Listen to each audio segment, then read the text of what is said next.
नमस्कार बच्चों, आज हम क्लास 10 साइंस की वर्कशीट नंबर 63 जो कि आपके topic magnetic effect of current या विद्युत धारा के चुंबकीय प्रभाव से ली गई है। पिछली जो वर्कशीट थी, पिछली वर्कशीट के अंदर हमने किसी सर्कुलर लूप के थ्रू करंट मैग्नेटिक फील्ड कैसे जनरेट होता है और वो किन किन फैक्टर्स पर डिपेंड करता है। सोलेनॉइड क्या होती है, इलेक्ट्रोमैग्नेट क्या होते हैं, परमानेंट मैग्नेट्स क्या होते हैं, ये सारी चीज़ें हमने पढ़ी थी। आज की जो वर्कशीट है, आज की वर्कशीट के अंदर हम देखेंगे कि अगर किसी मैग्नेटिक फील्ड में कोई करंट कैरिंग वायर रखा हुआ है तो उस पर फोर्स जनरेट होता है और वो फोर्स कैसे जनरेट होता है उसको आज की वर्कशीट के अंदर समझेंगे। तो सबसे पहले है कि force acting on a current carrying conductor in a magnetic field, यानी चुंबकीय क्षेत्र में रखे हुए एक धारावाही चालक तार के अंदर फोर्स कैसे काम कर रहा है, कैसे जनरेट हो रहा है, उसको देखते हैं। जो करंट कैरिंग वायर है जो मैग्नेटिक फील्ड में रखा हुआ है, उसके ऊपर जो फोर्स जनरेट हो रहा है वो मैग्नेटिक फील्ड की वजह से जनरेट हो रहा है और उसमें जो करंट जा रही है उसकी वजह से जनरेट हो रहा है। द फोर्स मैक्सिमम होगा जब मैग्नेटिक फील्ड और जो कंडक्टर के अंदर जो करंट जा रही है वो एक दूसरे के ऊपर कैसे हो, परपेंडिकुलर हो, यानी जो करंट कैरिंग वायर उसके अंदर रखा हुआ है और जो मैग्नेटिक फील्ड है वो दोनों एक दूसरे के परपेंडिकुलर या 90 डिग्री के जब एंगल पर होते हैं तो जो फोर्स जनरेट हो रहा है वहाँ पर वो क्या होता है, मैक्सिमम होता है। सबसे पहले एक साइंटिस्ट था एम्पियर, उसने इस बारे में बताया था। इसको हम प्रूव करने के लिए कि फोर्स जनरेट होता है या नहीं होता है, हम एक सेटअप करते हैं। ये पहले इसको समझ लेते हैं कि किस तरीके का क्या सेटअप है। हमने एक स्टैंड लिया हुआ है ये, उसके बाद में हम एल्युमिनियम की एक रोड लेते हैं ए और बी, जो ये है, ठीक है। आप किसी भी एंड को ए और किसी को भी बी मान सकते हैं। इसको हम क्या करते हैं, दो वायर्स से जोड़ लेते हैं, लटका देते हैं। इसके बाद में इन वायर्स, इसे हम एक स्टैंड के ऊपर बांध देते हैं और इन वायर्स को हम कर देते हैं बैटरी से कनेक्ट, बैटरी और की से कनेक्ट, ठीक है। बैटरी और की से आपने इसको कनेक्ट कर दिया। इस तरीके से हम एक हॉर्सशू मैग्नेट लेते हैं जो घोड़े की नाल का मैग्नेट होता है। उस मैग्नेट को हम इस रोड के पे लगाते हैं, मतलब मैग्नेट को आपने एडजस्ट कर दिया इस तरीके से, ठीक है। और इस रोड को इसके अंदर हमने लेके गए। मैग्नेट का हमने नॉर्थ पोल नीचे रखा है और साउथ पोल हमने ऊपर रखा है। आपको पता है कि मैग्नेटिक फील्ड की डायरेक्शन हमेशा नॉर्थ टू साउथ होती है, तो मैग्नेटिक फील्ड का जो डायरेक्शन है वो कैसा है, अपवर्ड है, ठीक है। करंट इसके अंदर जा रही है, यहाँ पर करंट जो जा रही है वो बी टू ए जा रही है। जब करंट बी टू ए जाती है इधर से इधर और मैग्नेटिक फील्ड का डायरेक्शन किधर है, अपवर्ड, तो ये जो आपका डिफ्लेक्शन होगा, ये डिफ्लेक्शन आपका लेफ्ट हैंड साइड पर होगा, ठीक है। इसके अंदर जैसे ही करंट पास करेंगे, करंट पास करने पर मैग्नेटिक फील्ड की वजह से यहाँ पर एक फोर्स जनरेट होगा और फोर्स क्या करता है, इसके ऊपर क्या करता है, प्रेशर डालता है और इसकी वजह से ये क्या होती है, लेफ्ट हैंड साइड की तरफ डिफ्लेक्ट हो जाती है। अगर आपने इसको रिवर्स कर दिया,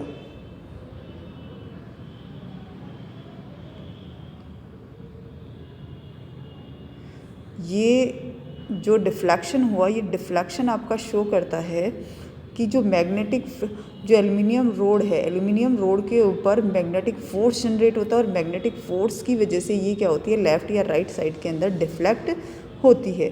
और ये जो फोर्स जनरेट होता है वो एक साइंटिस्ट थे फ्लेमिंग, उनके लेफ्ट हैंड थंब रूल से निकाला जाता है कि लेफ्ट हैंड थंब रूल से हम क्या निकालते हैं, फोर्स निकालते हैं। कैसे निकालते हैं लेफ्ट हैंड थंब रूल से, कि इसके अंदर हम हमारा थंब लेते हैं, मिडिल फिंगर लेते हैं, ठीक है, और आपकी जो इंडेक्स फिंगर होती है वो लेते हैं। हम तीन चीज़ें लेते हैं। थंब जो होता है आपका थंब मैग्नेटिक फील्ड को बताता है, थंब जो होता है आपका फोर्स को बताता है, इंडेक्स फिंगर जो होती है वो मैग्नेटिक फील्ड को बताती है और मिडल फिंगर जो होती है ये करंट को बताती है, ये आई को बताती है, ये आपका मैग्नेटिक फील्ड जिसको बी कहते हैं उसको बताती है, और जो आपका थंब होता है वो आपका फोर्स जो जनरेट हो रहा है, मैग्नेटिक फोर्स, उसको बताती है। तो इस तरीके से ये चीज़ें हम देख लेते हैं। हम क्या करते हैं, जब तीनों को एक दूसरे के परपेंडिकुलर डायरेक्शन के अंदर रखते हैं तो ये तीनों चीज़ें एक दूसरे को इस तरीके से बताती हैं। तो अगर आपका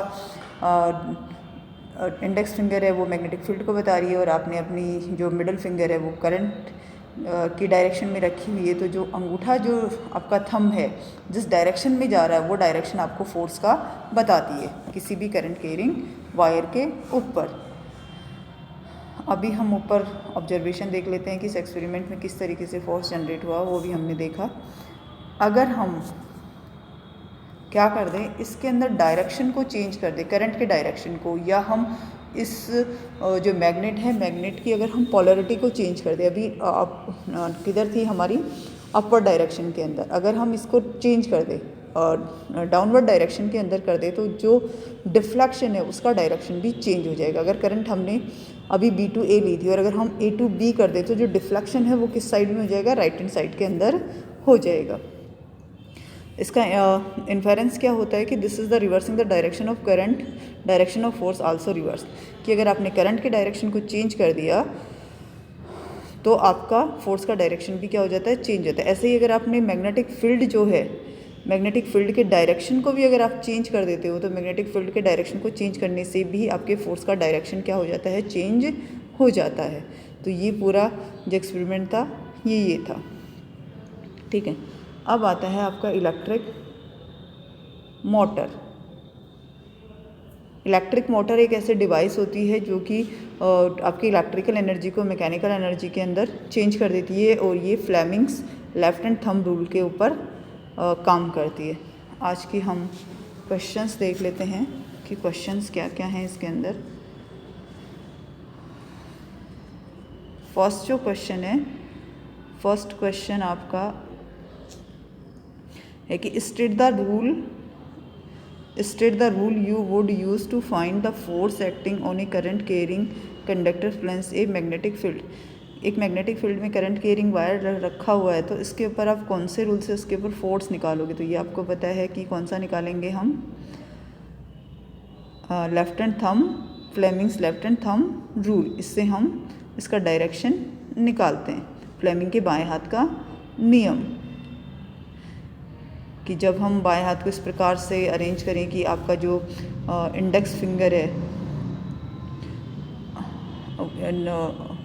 इस प्रकार लगाएं कि आपका जो इंडेक्स फिंगर है वो आपका मैग्नेटिक फील्ड को बताता है, आपकी जो मिडल फिंगर है वो करंट को बताती है, तो जो अंगूठा है वो किसकी डायरेक्शन को बताएगा, आपका फोर्स की डायरेक्शन को। सेकंड क्वेश्चन है, under what condition is the force by A current carrying conductor placed in a magnetic field maximum. कि किसी मैग्नेटिक फील्ड के अंदर अगर आपने करंट कैरिंग वायर रखा हुआ है तो उसके ऊपर जो मैग्नेटिक फोर्स है उसकी वैल्यू मैक्सिमम कब होगी, और वो कब होगी, जब दोनों एक दूसरे के परपेंडिकुलर होंगे या 90 डिग्री के एंगल पर होंगे। जब एक दूसरे के लंबवत होंगे, 90 डिग्री के कोण पे होंगे तो क्या होगा, ये मैक्सिमम होगा। थर्ड क्वेश्चन है, a current carrying conductor is placed in a magnetic field, now answer the following. एक करंट कैरिंग वायर मतलब धारावाही चालक तार आपके चुंबकीय क्षेत्र में या मैग्नेटिक फील्ड में रखा है, तो इन चीज़ों के आप आंसर्स दो। फर्स्ट जो है वो क्या है आपका,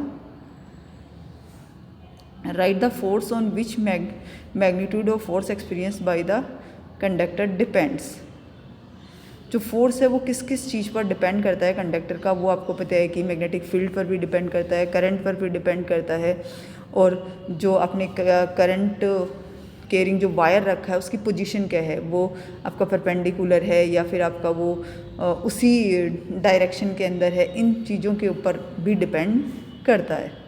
सेकंड है, if this force is acting on from right to left, अगर ये फोर्स दाएं से बाईं तरफ लगता है तो how will the direction of a force change. तो जो फोर्स की डायरेक्शन है वो किस तरीके से चेंज होगी, तो फोर्स की जो डायरेक्शन है वो कैसी होगी, बाएं से दाएं ही होगी। अच्छा, नीचे दे रखा है, if direction of magnetic field is reversed, ये बाएं से दाएं ही होगी, ठीक है ना। Direction of current is reverse, अगर डायरेक्शन ऑफ बल जो है वो अगर रिवर्स कर दिया जाए तो क्या होगा, तो ये किधर होगी आपकी, बाएं से दाएं, दोनों ही साइड के अंदर जब आप इसको क्या कर दोगे, रिवर्स कर दोगे, तो ये राइट टू लेफ्ट की जगह कैसी हो जाएंगी, लेफ्ट टू राइट हो जाएंगी। आपको पता है कि जब भी डायरेक्शन चेंज करते हो तो जो फोर्स की डायरेक्शन है वो भी क्या हो जाती है, चेंज हो जाती है, करंट की डायरेक्शन को चेंज करने से भी और मैग्नेटिक फील्ड की डायरेक्शन को भी चेंज करने से। ठीक है, तो आई होप आपको वर्कशीट समझ में आई होगी। कोविड से रिलेटेड एक मैसेज इन्होंने नीचे दिया हुआ है कि wash your hand with soap and water regularly, यानी आपके हाथ हमेशा साबुन और पानी से रेगुलर धोएं। Thank you.